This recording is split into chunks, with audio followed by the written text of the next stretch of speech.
बात देखती हूँ कि प्रभु दीर्घ आयु दे और इसी प्रकार अपने बहन जी नमस्ते जी। प्रगति करते हैं और हमें भी थोड़ा थोड़ा एक एक कदम आगे बढ़ाने चले तो हम किसी ना किसी दिन में तो पहुंच ही जाएंगे। बहुत बहुत पुनः पुनः धन्यवाद और रोहतास नगर की टीम को बहुत बहुत बधाई और शुभकामनाएं। ओम शम। एक बात पूछती हूँ संध्या बहन जी। डॉक्टर साहब नमस्ते जी। नमस्ते। स्वाध्याय तो बहुत करते हैं, चले गए? नहीं जी, नहीं बोलिए है वो। हाँ जी, स्वाध्याय तो बहुत करते हैं पर याद नहीं रहता, आप क्या करें? नहीं है याद रखना, अपने आप याद भी हो जाएगा जी। परीक्षा थोड़ी देनी है, वही याद हो गया। संध्या दीदी बता रही हैं अपने मलों को दूर करना है, वो दूर हो रहे हैं तो ठीक है। उसका अंततोगत्वा फल तो यही ही लेना है कि हम अपनी वासनाओं को समाप्त करें। याद नहीं रहता यह कोई समस्या नहीं, हम करते हैं और आचरण में ले आते हैं, हमारा सूक्ष्म मन तो हमारा खूब पढ़ लेती हूँ, पढ़ती हूँ, फिर उठती हूँ, देखती हूँ कुछ याद ही नहीं है क्या पढ़ा था। वो उसी समय पता चलता है कि मैं क्या पढ़ रही हूँ और इसका क्या अर्थ है। उसके बाद फिर वही हो जाता है। बड़ा सोच आती है इस बात की कि जो पहले पढ़ते थे वो याद हो जाता था, अब याद नहीं रहता। माता जी उन्होंने वो कह रही है कि अपने आचरण में लाएं, ये जरूरी नहीं है कि हम याद रखें, उसको अपने आचरण में लाना चाहिए। अब संध्या जी आप कुछ बोलना चाहेंगे तो इसका बता सकते हैं आप। हाँ, स्वाध्याय का एक दूसरा मतलब है जो मैं समय अभाव में इसको ले नहीं पाई। एक तो स्वाध्याय का मतलब है कि अध्ययन करना, वेदों का अध्ययन करना। दूसरा स्वस्य अध्ययनम, अपना अध्ययन करना, वह भी स्वाध्याय ही है। अपने अध्ययन से अभिप्राय है आत्मनिरीक्षण से। तो हम सुबह शाम जो मंत्र बोलते हैं इंद्रिय स्पर्श और मार्जन मंत्र के, ये हमें आत्मनिरीक्षण की ही प्रेरणा देते हैं कि हम अपनी एक एक इंद्रिय को टटोल टटोल कर देखें कि कोई कमी तो नहीं रह गई। तो स्वाध्याय का भी उद्देश्य वही है। और स्वाध्याय का दूसरा अर्थ जो कहता है स्वस्य अध्ययनम, अपना अध्ययन, वो भी स्वाध्याय से पूरा हो जाता है। याद रखने इसके लिए कोई जरूरी कंडीशन नहीं है। बहुत बहुत धन्यवाद संध्या दीदी। और समाधान भी साथ साथ हो रहा है, इनका समाधान भी हो रहा है, ये बहुत अच्छा है। हम आपके निरोग जीवन की और दीर्घायु की प्रार्थना करते हैं ईश्वर से कि आपका साथ हमारे साथ ऐसा ही बना रहे और आपसे कुछ ना कुछ हमें सीखने को मिलता रहे। हम ऐसा प्रयास करते रहेंगे कि आप हमें महीने में या 2 महीने में आए और अपने ज्ञान की गंगा हमें भी पर बढ़ाते रहें। आपका बहुत बहुत धन्यवाद और आपके लिए शुभकामनाएं। आप दीर्घ और निरोग जीवन यापित करें। बहुत बहुत धन्यवाद। अब स्वर्ण सेतिया जी दीदी हमारे बीच में है, आपका स्वागत है दीदी। सभी को मेरा सादर अभिनंदन। बहुत अच्छा, इतना अच्छा आपका ये सत्संग चल रहा था। मेरे को फोन आया तो संतोष जी का, कहने लगे बहुत अच्छा रोहतास नगर में चल रहा है। मैंने कहा ठीक है, और बहुत आनंदित हुई मैं संध्या जी से सुन करके, बहुत अच्छा लगा।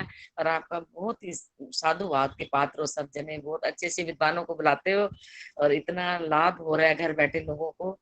मैं आपके लिए परमात्मा से प्रार्थना करती हूँ, परमात्मा का आशीर्वाद ऐसे आप सब पर बना रहे, शुभ कार्यों में लगे रहो। खुद तो अच्छे कार्य कर ही रहे हो, सबको करवा रहे हो, साथ में सबका चिंतन हो रहा है, मनन हो रहा है। बहुत बहुत धन्यवाद सर जी। बहुत बहुत धन्यवाद। धन्यवाद तो करवाने वालों का है। बहुत बहुत धन्यवाद। शुरू करते हैं, हम देखने बैठ जाते हैं, सुनने बैठते हैं। अगर ये ना करवाए तो हम क्या कर सकते हैं जी। उन्हीं का ही धन्यवाद करें, परमात्मा का धन्यवाद, करवाने वालों का धन्यवाद है सभी का। अभी एक जो 2 लोग हो सुनने के लिए, फिर उनको भी मजा नहीं आएगा। कोई बोले अगर श्रोता होंगे तो वक्ता को भी तभी मजा आता है कि हम सुनाए, अपने विचार ज्यादा लोगों तक पहुंच सके। उसके लिए उनको भी लाभ होता है और हमें भी, सबको तो लाभ होता ही होता है। बहुत बहुत धन्यवाद स्वर्णा दीदी, लक्ष्मी माता जी आपका भी बहुत बहुत धन्यवाद। अब आदर्श दीदी स्वागत है आपका, आप बोलना चाहेंगे? हाँ जी, नमस्कार जी, नमस्कार। मैं एक प्रभु भक्ति का ही भजन बोलना चाहूंगी। आदर्श जी ने पहचाना नहीं होगा।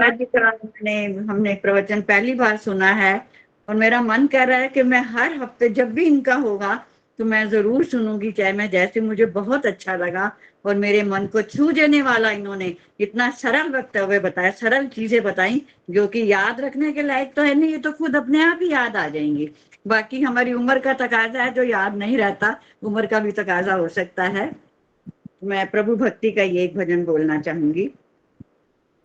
मेरा करतार तू विश्व आधार तू म प्यारे, है ये संसार तेरे सहारे। मेरा करतार तू विश्व आधार तू ओम प्यारे, है ये संसार तेरे सहारे। तेरी रचना है कैसी निराली, तू है इस बाग आलम का माली। पत्ता पत्ता पता दे रहा कर इशारे, है ये संसार तेरे हवाले। मेरा करतार तू विश्व आधार तू ओम प्यारे, है ये संसार तेरे सारे। अगमे अगोचर है वेदों ने गाया, अगमे अगोचर है वेदों ने गाया। तेरी महिमा कपार न पाया, ज्ञानी ध्यानी गुणी, ज्ञानी ध्यानी गुणी विद्वान और ये मुनि खोज हारे, है ये संसार तेरे सहारे। मेरा करतार तू विश्व आधार तू ओम प्यारे, है ये संसार तेरे सारे। हर जुबां पर है तेरा तराना, हर जुबां पर है तेरा तराना। पंछी गाते है तेरा तराना, ओम भू तू ही तू, ओम भू तू ही तू ओम प्यारे, है ये संसार तेरे सहारे।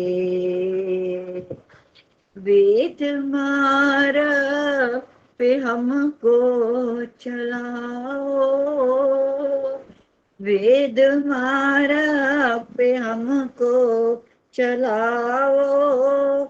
ब्रह्म और जालों से हमको बचाओ, करके सुधे अपना मन, करके सुधे अपना मन, करके शुद्ध अपना मन। करे संध्या हवन जगत सारा, है ये संसार तेरे सहारे। मेरा करतार तू विश्व आधार तू ओम प्यारे, है ये संसार तेरे सहारे।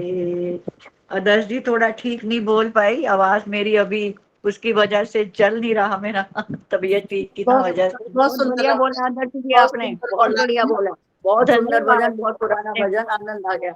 आपका स्वास्थ्य ठीक है ना? हाँ जी, बहुत अब बहुत पहले से ठीक है। मेरी बहुत आदर्श बहन ने कहा था, मेरी आदर्श बहन मुझे सामने दिखा, उन्होंने कहा था चलो बोला नहीं करो, कम से कम सुन तो लिया करो। अब बहुत मैं मेरा धन्यवाद। थोड़ा सा बहुत स्वास्थ्य बहुत ठीक हुआ है। धन्यवाद आपका। अब मैं उषा किरण दीदी से निवेदन करूंगी। हाँ जी, मार्ग धन्यवाद आदर्श जी, चंदा जी, धन्यवाद आप सबका। उषा किरण दीदी कोई मार्गदर्शन हमारे लिए कोई सूचना हो तो स्वागत है आपका। उसके बाद संतोष धर जी।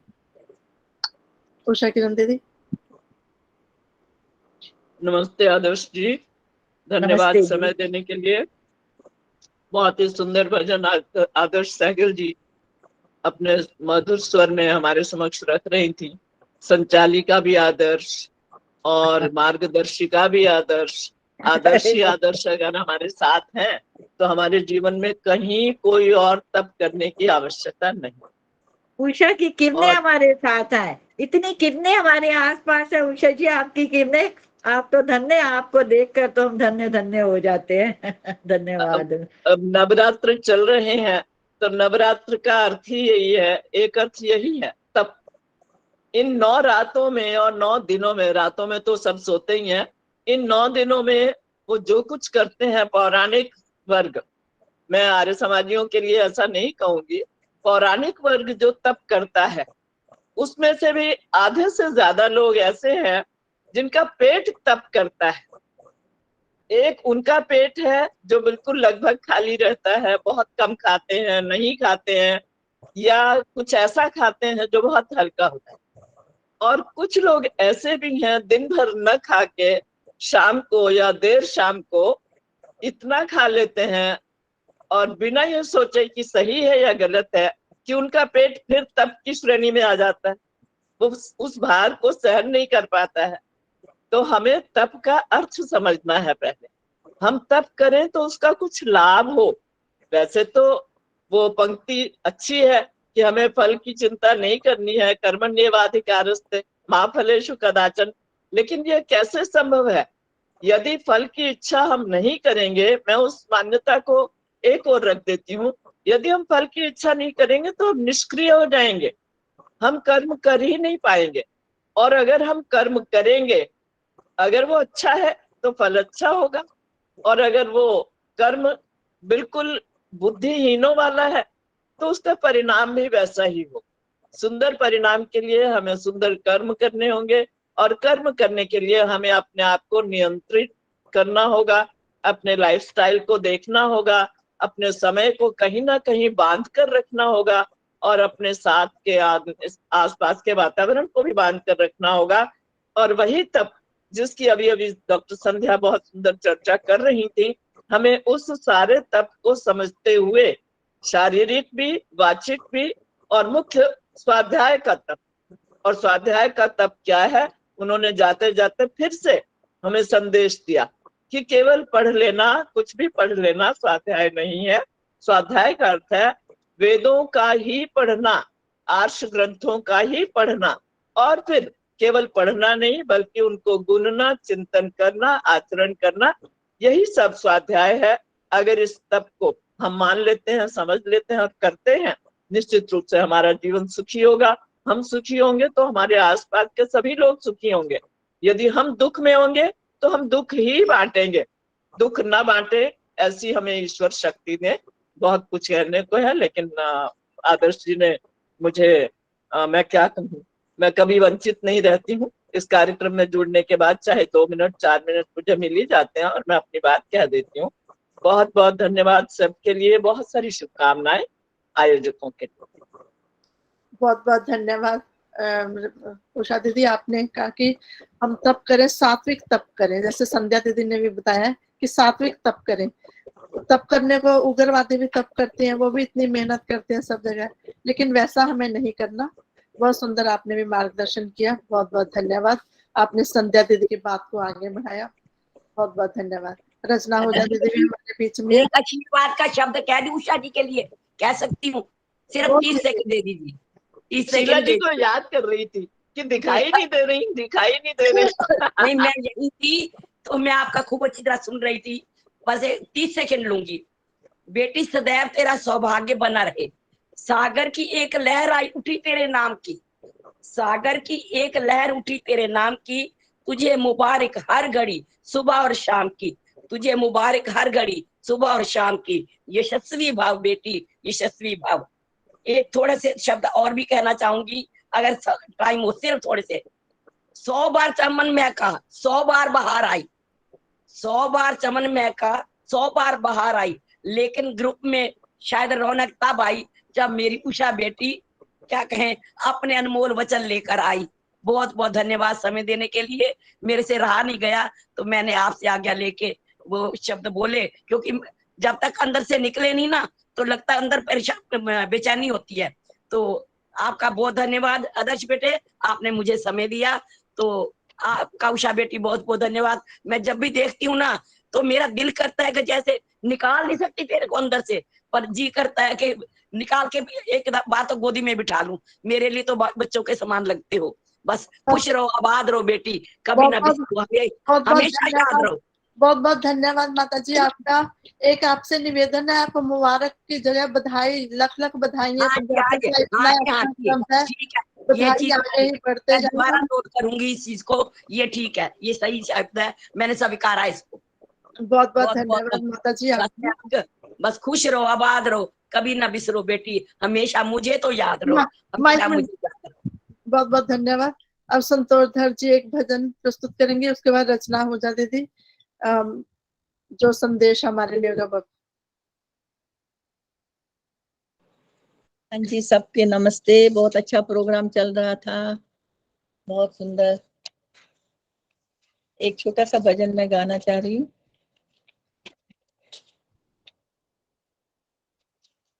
प्रभु भजन है।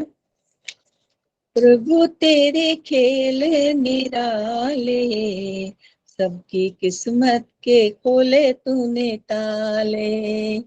प्रभु तेरे खेल निराले, किस्मत के खोले तूने ताले। सबकी किस्मत के खोले तूने ताले। निगाहें सबसे रहमत की डाले, सबकी किस्मत के खोले तूने ताले। तू आदि अनंत अमर सुख दाता, तू चिंता है सबकी है पल में मिला मिटाता। तू आदि अनंत अमर सुख दाता, तू चिंता सबकी है पर पल में मिला मिटाता। तेरा हो इशारा तो सुख, तेरा हो इशारा तो सूखे हैं सागर। तू चाहे तो आकाश आए धरा पर, तेरा हो इशारा तो सूखे हैं सागर। तू चाहे तो आकाश आए धरा पर। छोटे बड़े सबको संभाले, छोटे बड़े सबको संभाले, सबकी किस्मत के खोले तूने ताले। प्रभु तेरे खेल निराले, सबकी किस्मत के खोले तूने ताले। कोई होवे राजा या होवे भिखारी, सभी पे नजर प्रभु एक है तुम्हारी। कोई होवे राजा ये होवे भिखारी, सभी पे नजर प्रभु एक ही तुम्हारी। प्रभु वो आना उनकी तुम देखते हो, उसी के मुताबिक खुशी बांटते हो। करते हो अंधेरे में उजाला, करते हो अंधेरे में उजाला। सबकी किस्मत के खोले तूने डाले, सबकी किस्मत के खोले तूने डाले। प्रभु तेरे खेल निराले, सबकी किस्मत के खोले तूने डाले। तू मेरा है प्रभु जी, मैं तेरी हूँ प्रभु जी। तू ही है, तू ही तू है, तू ही तो है प्रभु जी। तेरा शुक्राना मैं किस मुंह से गाऊं, मुख है ये छोटा और महिमा बड़ी प्रभु जी। तेरा शुक्राना मैं किस मुख से गाऊं, मुख है छोटा और महिमा बड़ी प्रभु जी। देते हो ये सहारा पे सहारा, देते हो तुम सहारों को सहारा। सबकी किस्मत के खोले तूने डाले। प्रभु तेरे खेल निराले, सबकी किस्मत के खोले तूने डाले, सबकी किस्मत के खोले तूने ताले, निगाहे सबसे रहमत की डाली, निगाहे सबसे रहमत की डाली, सबकी किस्मत के खोले तूने ताले, सबकी किस्मत के खोले तूने ताले। हम इतना सोच भी नहीं सकते थे कि हम एक दूसरे से मिलेंगे, कभी भी नहीं सोचा था। ये कोरोना ने ऐसे कर दिया, सबके साथ मिले हम लोग, इतनी किस्मत हमारे ताले तोड़ दिए। ताले नहीं, दरवाजे खिड़कियां खोल दी, मोबाइल की खिड़की खोल ली। सच में कि हम मिले हैं एक दूसरे से, और सही खुश, सब खुश, सही सलामत है। बहुत सुंदर भजन संतोष जी। आपका भजन तो ऐसे होता है जैसे खाने के बाद हम स्वीट डिश खाते हैं। मैं आपको हमेशा यही नाम देती हूँ। बहुत अच्छा उदाहरण दिया, बहुत अच्छा। आपको सारे दिल्ली वाले मिले हैं, तो हम वहाँ से पंजाब में पाकिस्तान का बॉर्डर बिल्कुल सामने दिख रहा है, हम वहां से आपके साथ जुड़ रहे हैं, आपके दर्शन कर रहे हैं। बहुत बहुत धन्यवाद जी आपको। बहुत बहुत धन्यवाद प्रवीण सेतिया जी आपका। सुनीता अरोड़ा जी भी हमारे साथ अमृतसर से जुड़ती हैं, जवाहरलाल जी भी जुड़ते हैं, जवाहरलाल मेहरा जी, सभी का स्वागत अभिनंदन है। रचना वर्मा जी भी अमृतसर से हैं। आदर्श जी नमस्ते, मैं नोएडा से जुड़ी हूँ आपके साथ। हाँ जी, बोलिए दीदी। आज आपने बहुत दिनों बाद माइक ऑन किया अपना, बोलिए, स्वागत है आपका। आपका प्रोग्राम इतना अच्छा है, और संध्या जी का तो हमारी अरुण विहार समाज में भी होता रहता है, बहुत अच्छा बोलती हैं ये। तो मैं तो नोएडा अरुण विहार समाज से आपके साथ जुड़ी हूँ।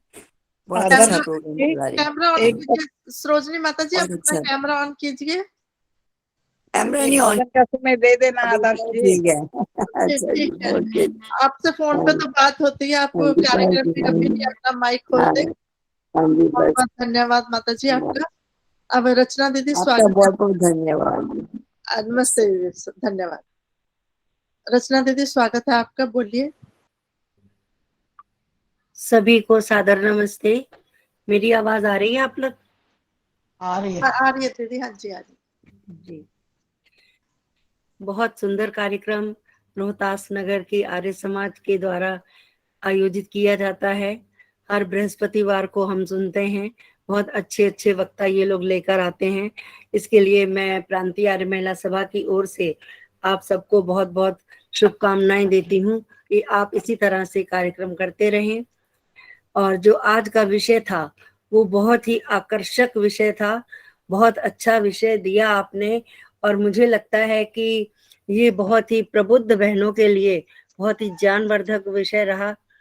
महर्षि पतंजलि जी ने जो अष्टांग योग बताया, उसके जो 8 अंग बताए हैं, यम, नियम, आसन, प्राणायाम, प्रत्याहार, धारणा, ध्यान और समाधि, और जो विषय आपने लिया संध्या जी ने, वो उसका जो यम नियम है ना, नियम के जो 5 अंग हैं, शौच, संतोष, तप, स्वाध्याय और ईश्वर प्रणिधान, ये वाले नियम के में से इन्होंने 3 हमारे बीच में अंगों का विस्तार से वर्णन किया, जिसका कि सुनकर के हमको बहुत आनंद आया। योग दर्शन में महर्षि पतंजलि जी ने इसका बहुत ही सुंदर और बहुत विस्तृत वर्णन किया है। बिल्कुल हूबहू उन्होंने वैसा ही उन्होंने हमारे समक्ष में रखा। इसके लिए मैं संध्या जी को भी उनके स्वाध्याय के लिए बहुत ही अधिक बधाई देती हूँ, बहुत अधिक उनको शुभकामनाएं प्रेषित करती हूँ। वो लगी रहें इसी तरह से, और हमारा सबका मार्गदर्शन भी करती रहें। और ये जो नियम के तप के बारे में बताया, ये तप तो मालूम ही है, हम सबको मालूम है कि द्वंद्व सहनम तपा, जो द्वंद्वों को सहता है वो तप होता है।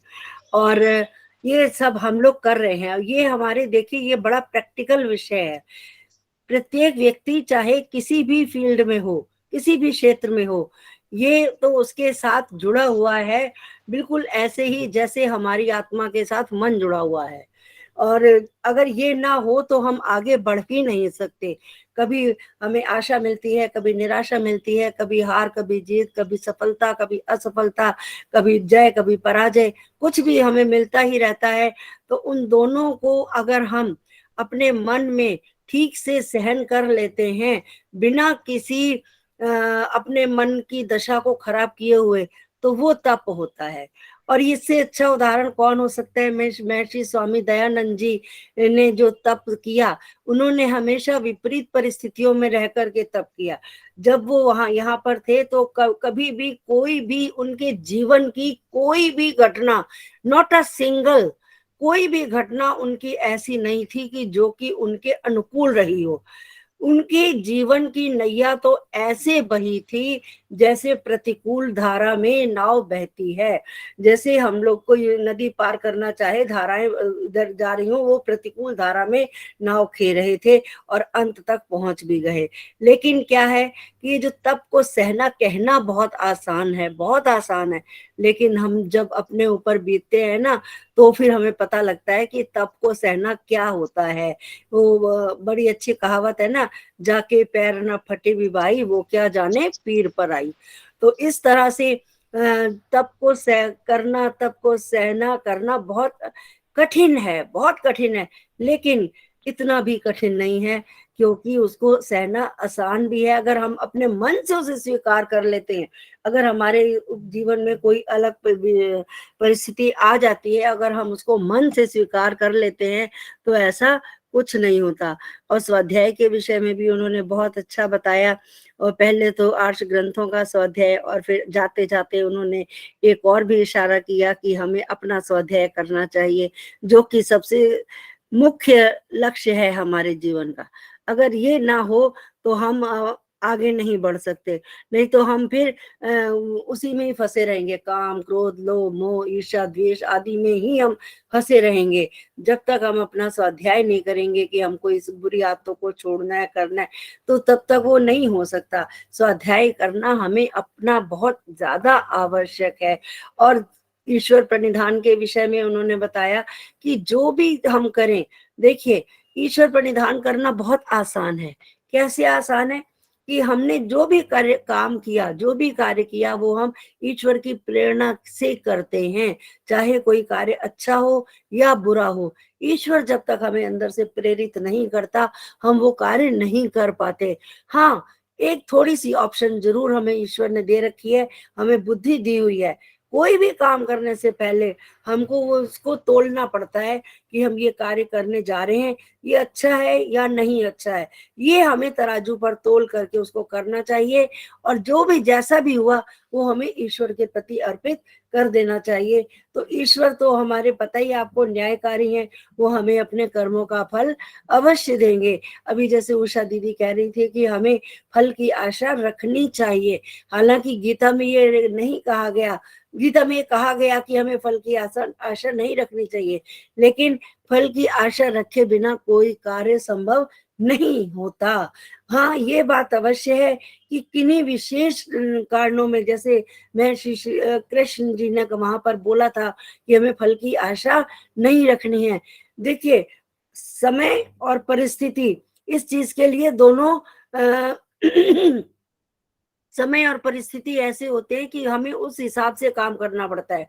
कभी कोई चीज हमें करनी है तो वो अच्छा समय हमें परिस्थिति के अनुसार करनी भी होती है, और कई बार हमें वो परिस्थिति के अनुसार उसे अनदेखा भी करना पड़ता है। तो इस तरह से करते हुए हमें परम पिता परमात्मा पर अटूट विश्वास रखते हुए हमें हर एक कार्य को करना चाहिए। परम पिता परमात्मा न्यायकारी है, वो हम सबके साथ न्याय करते हैं, कभी भी वो अन्याय नहीं करते। तभी तो उन्होंने, देखिए, हमें इतना सुंदर मानव शरीर देकर के भेजा कि जा पुत्र, संसार में जा और आगे बढ़। जितना आगे बढ़ेगा उतना ही अच्छा होगा, उतनी तेरी आत्मा की उन्नति होगी। जैसे जैसे आत्मा की उन्नति होती जाएगी, हम ईश्वर के समीप पहुंचते जाएंगे। और वो दिन, पता नहीं, मैं कल पढ़ रही थी कि परसों कहीं पर मैं सुन रही थी या पढ़ रही थी कि वो कहते हैं कि जी ईश्वर के पास जाने से क्या फायदा, क्या होगा। अरे, ईश्वर के पास पहुंचना तो अंतिम द्वार है, मोक्ष का द्वार है, ईश्वर के पास पहुंचना अंतिम द्वार है। ये हमारा, हम लोग जो होते हैं इस संसार में आते हैं, धंधों में फंस जाते हैं, और वो जो दरवाजा हमें मोक्ष की ओर ले जाता है उसको हम बंद ही रहने देते हैं, हम उसको खोल ही नहीं पाते हैं। और जरा खोलने के लिए आगे बढ़ते हैं, फिर हमें वो जो संसार है अपनी ओर आकर्षित कर लेता है, फिर एक कदम आगे बढ़ते 4 कदम हम पीछे जाते हैं। तो धीरे धीरे धीरे धीरे करके हमें पहचान, अपने अंदर एक समझ पैदा करनी है, एक पहचान लेनी है, एक ऐसी अंदर से अंतर्दृष्टि हमें अपने अंदर बना के रखनी है कि कौन सा कार्य हमें ईश्वर की ओर ले जा रहा है और कौन सा कार्य हमें ईश्वर की ओर नहीं ले जा रहा, संसार की ओर ले जा रहा है। संसार की नदियां तो ऐसे ही है, जगह जगह पर पत्थर। आप पढ़िए अश्वन्मति रियते वाला जो मंत्र है वो हम सब लोग जानते हैं, सब प्रबुद्ध बहनें बैठी हुई हैं।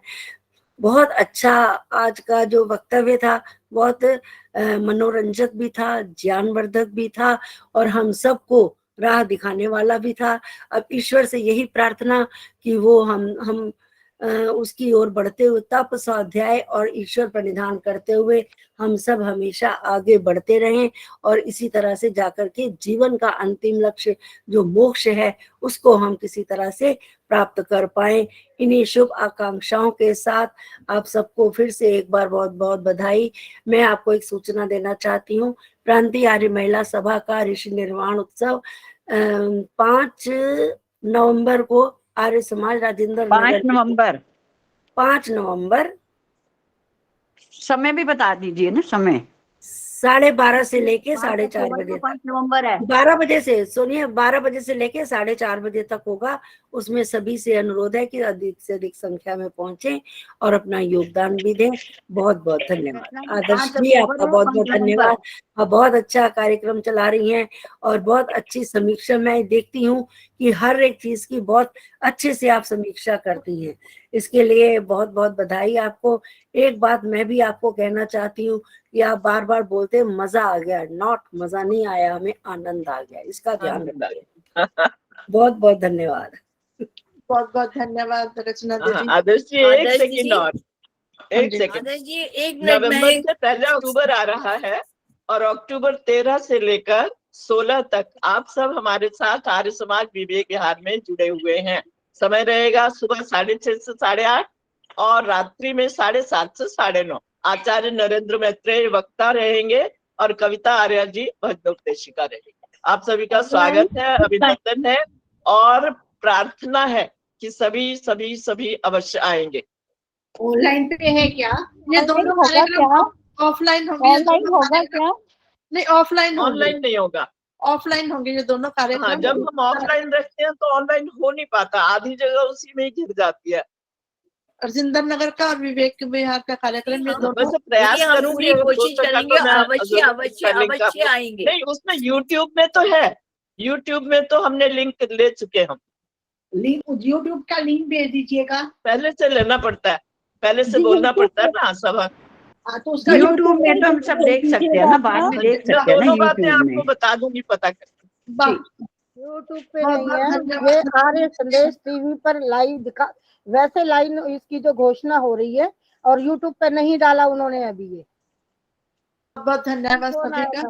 कल फोन आया था, अभी उन्होंने यूट्यूब पे नहीं डाला। ये अभी आर्य संदेश टीवी पे सिर्फ हेडलाइन आ रही है इसकी। अभी होएगा दीदी प्रोग्राम, उसकी बात नहीं कर रहे, हमने सबसे पहले